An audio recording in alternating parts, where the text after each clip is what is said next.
In my 14 years of working as an edupreneur, teaching English as a second language, literally out on the streets of Toronto, talking to thousands of strangers, what I've come to learn is that to truly connect with another human being, you absolutely need to connect to their culture, connect to their heart and soul in a way that breaks down barriers and builds bridges. That's why I'm passionate about cultural intelligence as an essential tool that we all need to connect globally. So let me take you back in time to an exciting in-person event I attended this past May.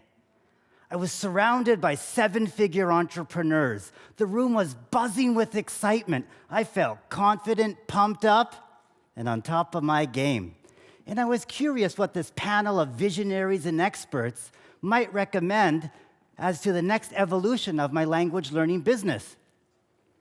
So I marched up to the microphone and asked, the microphone's over here, sorry, yeah. A little bit nervous and a little confident. What's your take on the future of the language learning business? The future of language learning is dead.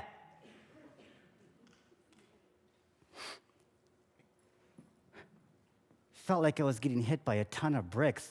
As an entrepreneur, this is all I've ever known, all I've ever done. I felt the life being sucked out of me.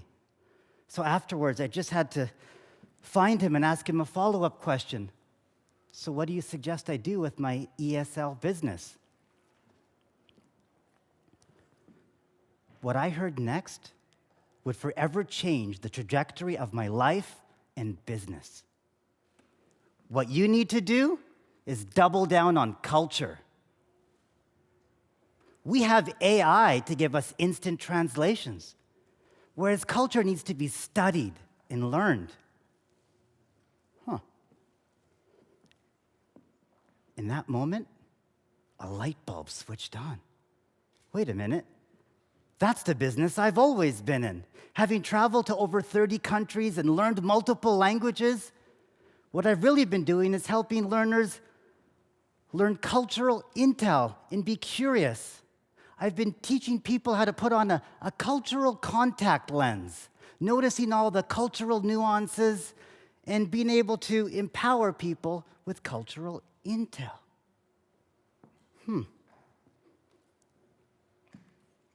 Well, that includes something like maybe noticing what people value. Like when one of my Japanese students noticed on the wall a hockey poster during an interview and quoted Wayne Gretzky by sharing her nervousness. You miss 100% of the shots you don't take. It got her the job. Or maybe it's sharing something that has resonance and power, like food. Who loves food? Yeah, right?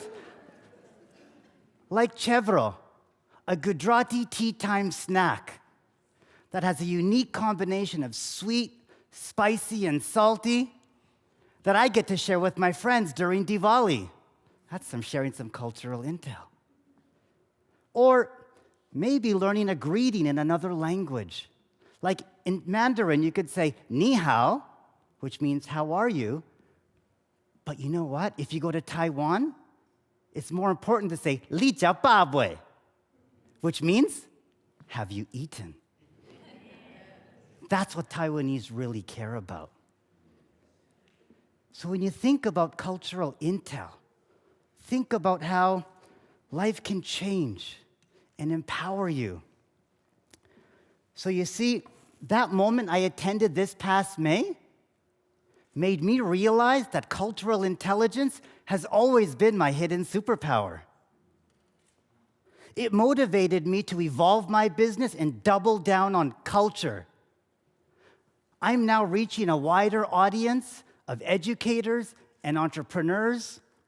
I'm presenting at global conferences and even developing new partnerships across the globe, like working with Japanese executives, and even piloting a program for female Chilean miners.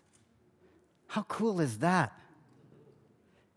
And the good news is, we can all evolve our life or business at any time to be more adept and aware of what really makes a difference in someone's life. Because the evolution business is everyone's business. So the next time you meet someone from a completely different culture, try channeling some cultural curiosity and ask yourself, what's one thing I could say or do to make this person smile, feel appreciated, and absolutely want to be my friend or even hire me?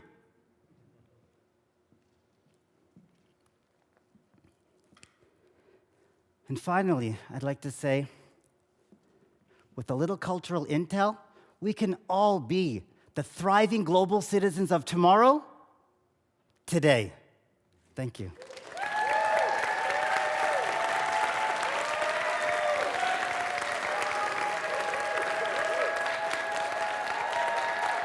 Namaste.